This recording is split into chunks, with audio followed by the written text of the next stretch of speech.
आज हम शुरू करेंगे बोल्शेविक क्रांति जो 1917 में हुई। रूस की राज्य क्रांति 20वीं शताब्दी के इतिहास की सबसे महत्वपूर्ण घटना थी। इसके पूर्व भी 18वीं और 19वीं शताब्दियों में अमेरिका और फ्रांस में क्रांतियां हुई थीं, लेकिन इस क्रांति का अपना अलग ही महत्व है।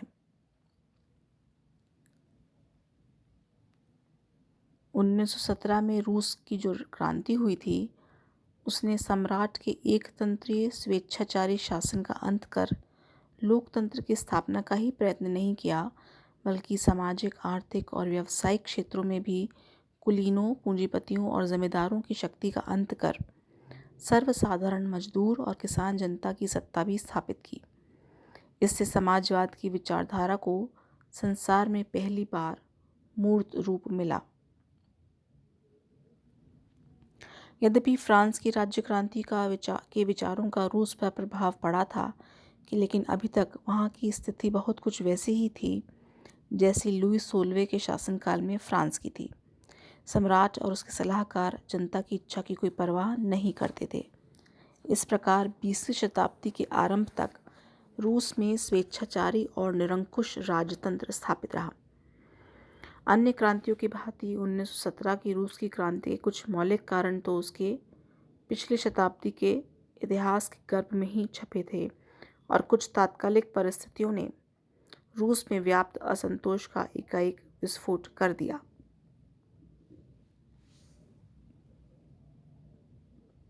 सबसे पहले कारण में हम पढ़ेंगे जार शाही की निरंकुशता। रूस के सम्राट को जार कहा जाता था। वे अत्यधिक निरंकुश शासक थे और स्वयं को किसी के प्रति भी उत्तरदायी नहीं समझते थे। जार अलेक्जेंडर द्वितीय ने फिर भी उदारवादी दृष्टिकोण अपनाकर कृषक दासों की मुक्ति और स्थानीय स्वशासन संबंधी सुधार किए, लेकिन सामंतों के विरोध के कारण उसे पुनः प्रतिक्रियावादी नीति अपनानी पड़ी। इसी काल में जार के निरंकुश और कठोर शासन के विरुद्ध कुछ क्रांतिकारी और आतंकवादी संस्थाओं की स्थापना हुई, जो गुप्त रूप से कार्य करती रहीं। अंत में एक आतंकवादी ने जार अलेक्जेंडर द्वितीय की हत्या कर दी और जार अलेक्जेंडर तृतीय, जो कि उसका उत्तराधिकारी था, उसने यह सबक सीखा कि कठोर और दमनकारी नीति द्वारा ही सम्राट की सत्ता को सुरक्षित रखा जा सकता है। निकोलस द्वितीय ने भी इसी नीति का पालन किया, लेकिन 1905 में हुई क्रांति के फलस्वरूप सुधारवादियों को संतुष्ट करने के लिए उसे ड्यूमा का निर्वाचन करवाना पड़ा। निकोलस द्वितीय के अंतिम वर्षों में रास्पुटिन जैसे दुष्ट आत्माओं का प्रभाव सर्वोपरि रहा। उस तथाकथित पवित्र साधु के प्रति जरीना की अंतःभक्ति के कारण शासन के प्रत्येक कार्य में रास्पुटिन का हस्तक्षेप होने लगा। 19वीं शताब्दी के मध्य तक यूरोप के प्रमुख देशों में उत्तरदायित्वपूर्ण शासन की स्थापना हो चुकी थी, लेकिन रूस में नागरिकों को कोई अधिकार नहीं था। जैसे जैसे ज़ारशाही के अत्याचार बढ़ते गए, वैसे वैसे उसके प्रति जनता का असंतोष और विरोध भी बढ़ता गया। दूसरा कारण था 1905 की क्रांति और ड्यूमा के प्रभाव को कुचलने का प्रयास। 1904 और 5 में रूस और जापान का युद्ध हुआ और इस युद्ध में उसे जापान के हाथों हारना पड़ा। सरकार की अक्षमता जनता के सामने आ गई और यह भी स्पष्ट हो गया कि रूस में सुधारों की आवश्यकता है। सरकार की अव्यवस्था को देखते हुए श्रमिकों ने हड़ताल का सहारा लिया। 22 जनवरी 1905 को रविवार के दिन लगभग 1.5 लाख मजदूरों ने पादरी गैपमू के नेतृत्व में जार के सम्मुख अपनी राजनीतिक और औद्योगिक मांगों को मनवाने के लिए प्रदर्शन किया। जार के सैनिकों ने निहत्थे लोगों पर आक्रमण करके 130 व्यक्तियों को मार दिया गया।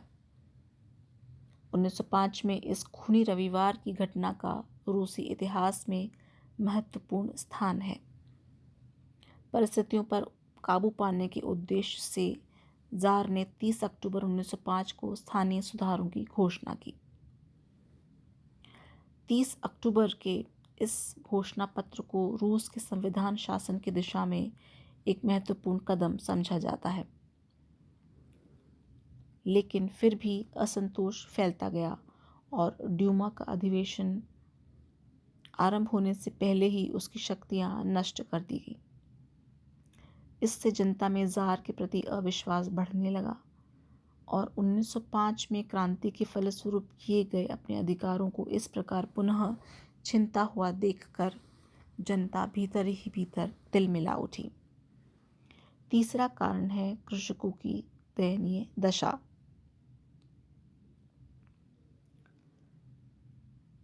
भूमि कर में कमी, सुख सुविधाओं, अधिकारों की समाप्ति की मांग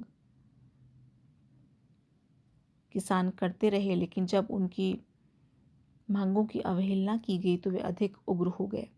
क्रांतिकारी समाज दल ने इन कृषकों की स्थिति का लाभ उठाया और उन्हें शासन के विरुद्ध उत्तेजित किया। फलस्वरूप 1906 में प्रत्येक कृषक को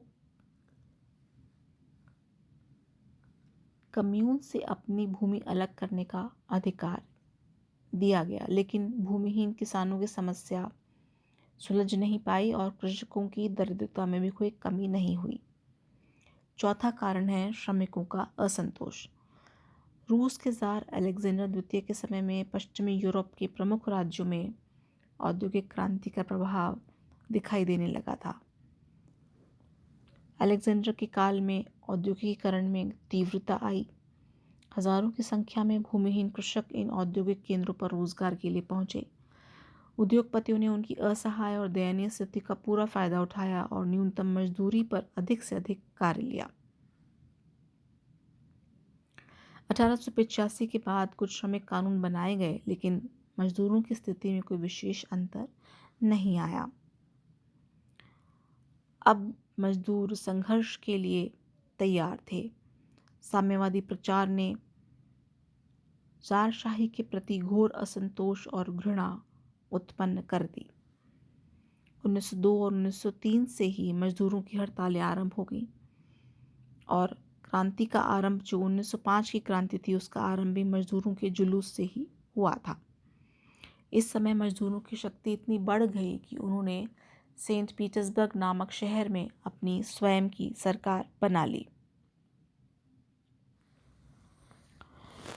कुछ सुधार सरकार ने किए, लेकिन वे मजदूरों का असंतोष कम नहीं कर सके।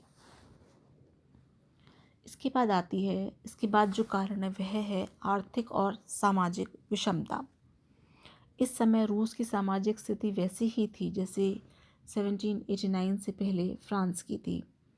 रूसी समाज दो भागों में बटा हुआ था, अधिकार युक्त भाग और अधिकार विहीन भाग। अधिकार विहीन वर्ग में आर्थिक स्थिति अत्यंत दयनीय थी। उन्हें कुलीन वर्ग के अत्याचारों को सहन करना पड़ता था। इस प्रकार रूसी समाज में भारी आर्थिक और सामाजिक विषमता थी। छठा कारण है जार की रूसीकरण की नीति। रूस की प्रजा विभिन्न जातियों के सम्मिश्रण से बनी थी। वहाँ कई धर्म प्रचलित थे, कई भाषाएं थीं। रूस की जनता में यहूदी, Pole, Finn, Uzbek, Tatar, Kazakh, Armenian, रूस आदि सभी लोग थे। इनकी सबकी अपनी अपनी सभ्यता और संस्कृति थी। रूस इनमें सबसे ज़्यादा प्रभावशाली होने के कारण शासक बन गए और फिर उन्हें अपने अल्पसंख्यक जातियों के लिए कोई हमदर्दी नहीं थी। इन अल्पसंख्यक जातियों के विरुद्ध ज़ार अलेक्जेंडर ने रूसीकरण की नीति अपनाई और एक ज़ार एक धर्म का नारा अपनाया। जनता का दमन किया गया, इनकी भाषा पर प्रतिबंध लगाए गए और उनकी संपत्ति छीन ली गई। इस कारण गैर रूसी जनता में असंतोष फैला और वह ज़ारशाही के विरुद्ध खड़ी हो गई। 1905 में जॉर्जिया, पोलैंड और बाल्टिया सागर में भयानक विद्रोह हुए। सातवां कारण है बौद्धिक क्रांति। रूस के टॉल्स्टॉय, तुर्गनेव, दोस्तोयेव्स्की आदि उपन्यासकारों ने रूसी जीवन की विफलताओं की ओर जनता का ध्यान आकृष्ट किया। शिक्षित वर्ग राजनीतिक अधिकारों की मांग करने लगा। इनके साथ ही कार्ल मार्क्स, मैक्सिम गोर्की और बाकुनिन के साम्यवादी विचारधाराओं का भी देश के श्रमिकों और बुद्धिजीवियों पर प्रभाव पड़ा। देश में कई समाजवादी दल बन गए जिनका प्रभाव कृषकों और मजदूरों पर बढ़ गया था। 8वां कारण था रूस में समाजवाद का प्रसार। किसानों की दयनीय स्थिति से प्रभावित होकर कुछ मध्यम वर्गीय बुद्धिजीवियों ने 1860 के बाद समाजवादी विचारधारा के आधार पर एक आंदोलन आरंभ किया। हर्जेन और चर्निशेवस्की इस आंदोलन के प्रमुख प्रणेता थे। उनके समर्थकों को पॉपुलिस्ट कहा जाता है। वर्ष 1883 में रूस में समाजवादी विचारधारा का प्रभाव तीव्र गति से बढ़ने लगा। कुछ समय बाद समाजवादी दल दो भागों में विभाजित हो गया, एक क्रांतिकारी समाजवादी दल और दूसरा सोशल डेमोक्रेटिक दल। पहले दल ने कृषकों को संगठित कर कई आतंकवादी कार्यक्रम बनाए और हत्याएं भी की, लेकिन दूसरे दल ने सर्वहारा वर्ग को क्रांति का मुख्य आधार माना, कृषकों को नहीं। सोशल डेमोक्रेटिक दल भी 1903 में दो भागों में विभाजित हो गया, बोल्शेविक और मेंशेविक। नवा कारण जो हम पढ़ेंगे वह है जार निकोलस द्वितीय का व्यक्तित्व और भ्रष्ट शासन। जार बड़ा अंधविश्वासी और अयोग्य था। वह दुर्बल और हठी स्वभाव का मंदबुद्धि था और उस पर उसकी महारानी अलेक्जेंड्रा का विशेष प्रभाव था, जो स्वयं रासपुटिन नामक साधु के हाथ की कठपुतली बनी हुई थी। और 10वां यानी तात्कालिक कारण हम पढ़ेंगे प्रथम विश्व युद्ध में रूस का प्रवेश और फिर आर्थिक संकट।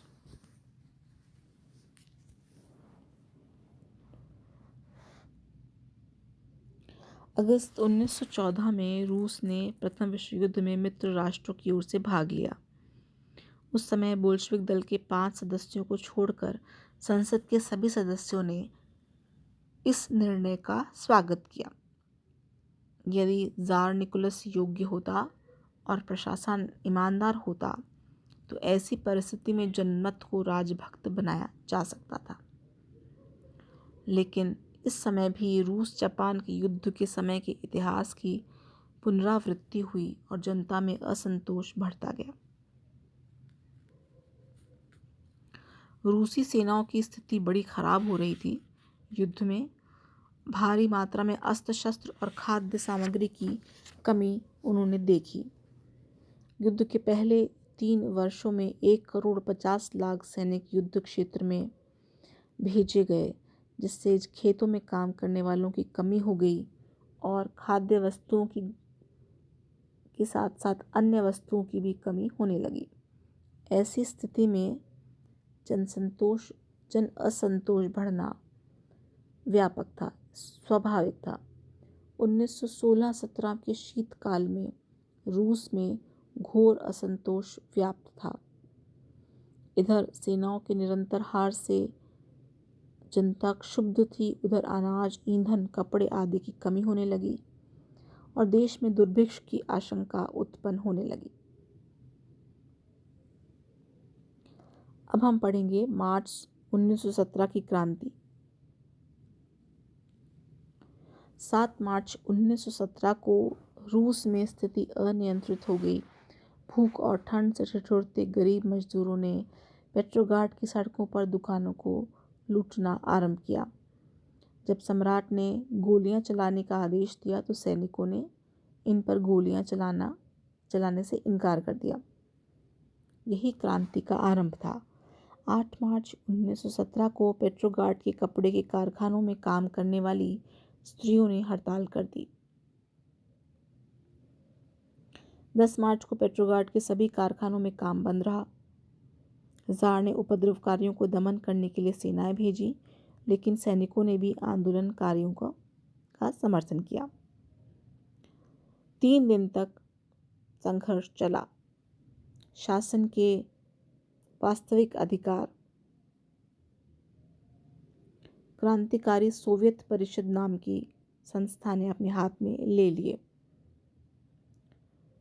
14 मार्च को क्रांतिकारी परिषद और ड्यूमा के सदस्यों की एक समिति ने मिलकर अस्थायी सरकार की स्थापना की, जिसका नेता प्रिंस गलवोव को बनाया गया। इस अस्थायी सरकार में क्रांतिकारी समाजवादी दल के नेता अलेक्जेंडर केरेंस्की, अक्टूबरिस्ट दल के नेता गुश्काव और कॉन्स्टिट्यूशनल डेमोक्रेटिक दल के नेता मिल्युकाव को भी सम्मिलित किया गया।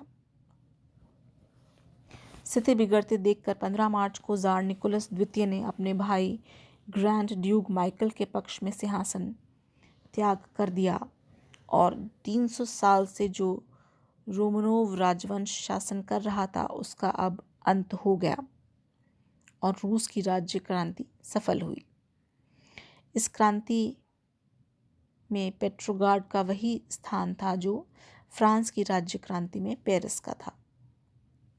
इसके बाद रूस की अस्थायी सरकार बनी, जिसमें क्रांतिकारी समाजवादी दल के नेता अलेक्जेंडर केरेंस्की को न्याय मंत्री, अक्टूबरिस्ट दल के नेता गुश्काव को युद्ध मंत्री और कॉन्स्टिट्यूशनल डेमोक्रेटिक दल के नेता मिल्युकाव को विदेश मंत्री और टेरेनविन्को को अर्थमंत्री बनाया गया। सम्राट को पद से हटाकर जो नई सरकार स्थापित हुई उसका नेतृत्व कुलीन और मध्य श्रेणी के हाथों में पहुंच गया, जबकि इसका मुख्य श्रेय भूखे और नंगे मजदूरों को जाना चाहिए था। जार से शासन सत्ता मजदूरों ने छीनी, पर उन्होंने तुरंत उसे मध्यम वर्ग को सौंप दिया। इस अस्थायी सरकार ने कुछ घोषणाएं की। सबसे पहली घोषणा थी, जार के शासनकाल में जो राजनीतिक बंदी बनाए गए उन्हें छोड़ दिया गया। पोलैंड को स्वायत्त शासन का वचन दिया गया।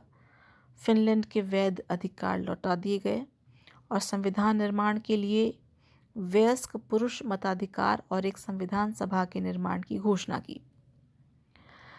स्वतंत्रता संबंधी घोषणाओं में जार के निरंकुश शासन के अंतर्गत भाषण, प्रेस, लेखन आदि पर लगे प्रतिबंधों को अस्थायी सरकार ने रद्द कर दिया।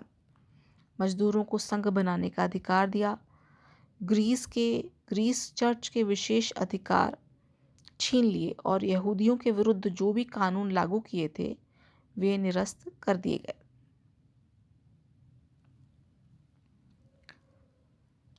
अस्थायी विरोध के बावजूद सन 1917 जून में पेट्रोग्राड सोवियत ने अखिल रूसी सोवियत कांग्रेस का अधिवेशन आमंत्रित किया, जिसमें क्रांतिकारी समाजवादी, मेंशेविक और बोल्शेविक दल के प्रतिनिधि सम्मेलन में सम्मिलित हुए। इस सम्मेलन में अखिल रूस सोवियत कार्यकारिणी समिति का गठन हुआ, लेकिन वास्तविक कार्यकारिणी शक्ति 20 सदस्यों के प्रेसिडियम को दे दी गई, जिसमें क्रांतिकारी समाजवादी एवं मेंशेविक दल के सदस्य सम्मिलित थे। बोल्शेविक दल ने इसका विरोध किया। जुलाई 1917 को पेट्रोग्राड सोवियत ने मजदूरों का प्रदर्शन अपने समर्थन के लिए किया था, लेकिन मजदूरों ने उनकी आशा के विपरीत युद्ध बंद करो, पूंजीवादी 10 मंत्रियों को हटाओ जैसे नारे लगाए। इस प्रदर्शन से यह स्पष्ट था कि मजदूर वर्ग मंत्रिमंडल की नीति से पूर्णतः असंतुष्ट था। 4 जुलाई 1917 को शासन के विरुद्ध प्रथम प्रयत्न हुआ, जो 4 दिन चला और इसको सेना की मदद से दबा दिया गया। बोल्शेविक आंदोलन को गैर कानूनी घोषित कर दिया गया और उसके नेता गिरफ्तार कर लिए गए।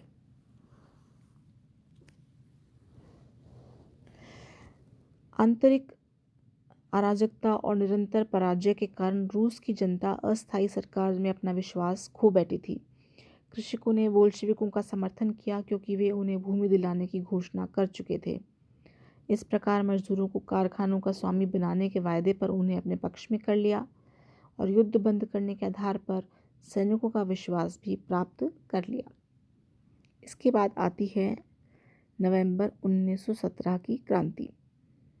बोल्शेविकों ने प्रावदा नामक समाचार पत्र के माध्यम से अपने विचारों का प्रचार और प्रसार शुरू कर दिया। पूरे रूस में बोल्शेविकों का स्वर गूंज रहा था, युद्ध समाप्त हो, किसानों को खेत मिले और गरीबों को रोटी। यह दल सशस्त्र क्रांति द्वारा सत्ता पर अधिकार करने का योजना बना रहा था और इसे क्रियान्वित करने के लिए उसने एक पॉलिट ब्यूरो बनाया। ट्रॉट्स्की ने पेट्रोग्राड सोवियत की सैनिक क्रांतिकारी समिति नियुक्त की। इस समय केरेंस्की की सरकार की स्थिति अच्छी नहीं थी। क्रांतिकारी समाजवादी तथा मेंशविक दल उसके मंत्रिमंडल से अलग हो चुके थे। बोल्शेविक नेताओं ने यह निर्णय लिया कि क्रांति की योजना को 7 नवंबर को होने वाले अखिल रूसीय सोवियत सम्मेलन से पूर्व क्रियान्वित किया जाए। इसलिए 5 नवंबर 1917 को केरेंस्की ने बोल्शेविक नेताओं को बंदी बनाने की आज्ञा जारी की। 6-7 नवंबर की रात को बोल्शेविक दल के लोगों ने टेलीफोन केंद्र, पोस्ट ऑफिस, रेलवे, बैंक आदि पर अधिकार कर लिया और 7 नवंबर को सुबह बोल्शेविक दल के नेतृत्व में मजदूरों, सैनिकों और नौसैनिकों ने पेट्रोग्राड में रूस के जार के भूतपूर्व महल शीत प्रसाद पर आक्रमण कर उस पर अपना अधिकार कर लिया और अस्थायी सरकार को, जिसने उसने शरण ले रखी थी, गिरफ्तार कर लिया। केरेंस्की राजधानी छोड़कर भाग गया।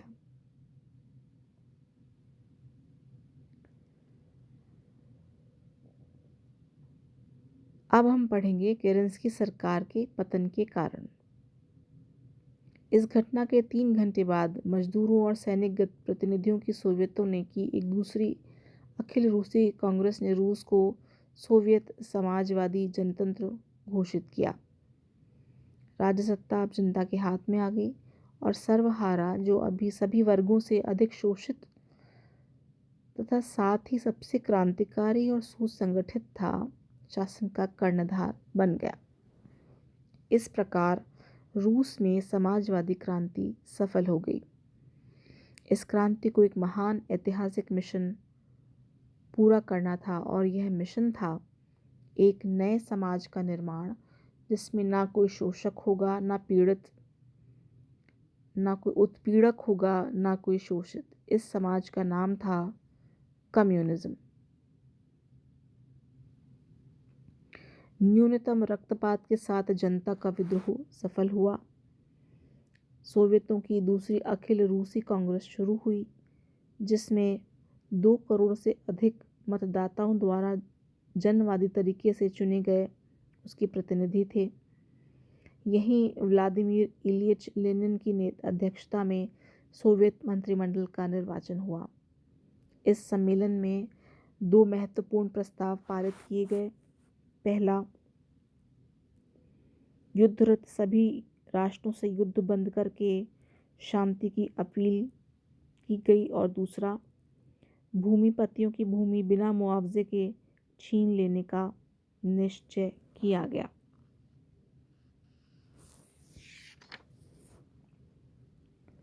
लेनिन ने सत्ता हाथ में लेते समय अपने भावी कार्यक्रम इस प्रकार बताए: शांति संधि के लिए शीघ्र युद्ध की समाप्ति, बिना क्षतिपूर्ति दिए व्यक्तिगत भूमि पर सरकार का अधिकार, श्रमिकों को कारखानों का स्वामित्व, पूंजीपतियों को राजनीतिक अधिकारों से वंचित रखना, बैंकों का केंद्रीकरण और राष्ट्रीयकरण, मुक्त व्यापार प्रणाली को समाप्त करना, उत्पादन पर राष्ट्र का नियंत्रण और समस्त स्वतंत्र व्यावसायिक कंपनियों को सिंडिकेट का अनिवार्य रूप से सदस्य बनाया जाए। नवंबर 1917 की क्रांति के द्वारा सत्ता बोल्शेविक नेता लेनिन और ट्रॉट्स्की के हाथ में आ गई और ये अपनी योजनाओं को क्रियान्वित करने के लिए शांति चाहते थे, इसलिए उन्होंने जर्मनी के साथ संधि वार्ता आरंभ की और अंत में 3 मार्च 1918 को जर्मनी के साथ ब्रेस्ट-लिटोव्स्क की संधि कर ली गई, जिसमें रूस को जर्मनी की प्रस्तावित शर्तें माननी पड़ी। यह संधि रूस के लिए बहुत अपमानजनक थी और इसके अनुसार रूस को वे सब प्रदेश खोने पड़े जो पीटर महान के शासनकाल से ही रूस के अधीन थे। एक बहुत बड़ी जनसंख्या और मिनरल वेल्थ भी रूस से छिन गई। इस संधि के संपन्न होने पर रूस जर्मनी का मित्र हो गया तथा युद्ध से अलग हो गया। इसके बाद 3 साल तक सिविल वॉर यानी कि गृह युद्ध चला रूस में। बोल्शेविक शासन की स्थापना तो आसानी से हो गई, लेकिन 3 साल तक बोल्शेविकों को अपने विरोधियों का डटकर मुकाबला करना पड़ा। ये विरोधी 3 प्रकार के थे: रोमनोव राजवंश के समर्थक, लोकतंत्रवादी और बोल्शेविक पार्टी के लोग जो साम्यवादी तो थे लेकिन क्रांतिकारी उपायों से आर्थिक संगठन को एकदम बदल देना उचित नहीं समझते थे।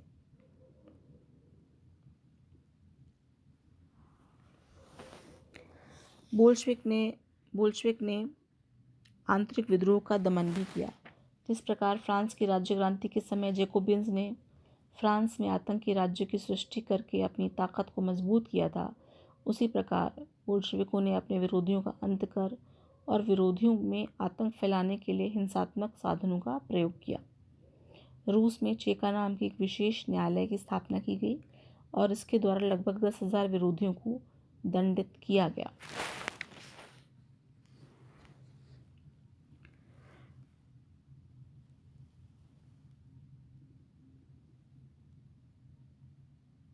इंग्लैंड, फ्रांस और अमेरिका बोल्शेविकों के विरोधियों का समर्थन कर रहे थे। वे चाहते थे कि बोल्शेविक शासन का अंत हो और वहाँ फिर से एक ऐसी सरकार बने जो जर्मनी के विरुद्ध युद्ध जारी रख सके। इन विरोधियों ने रूस के विभिन्न क्षेत्रों में विद्रोह किया। इन विद्रोहियों को मित्र राष्ट्र की सेनाओं से मदद मिल रही थी। यह युद्ध 2 अलग-अलग देशों का नहीं था, इसमें एक ही देश की 2 विचारधाराओं के लोग परस्पर संघर्षरत थे। लाल आतंक और श्वेत आतंक दोनों एक दूसरे से टकराकर एक भयंकर स्थिति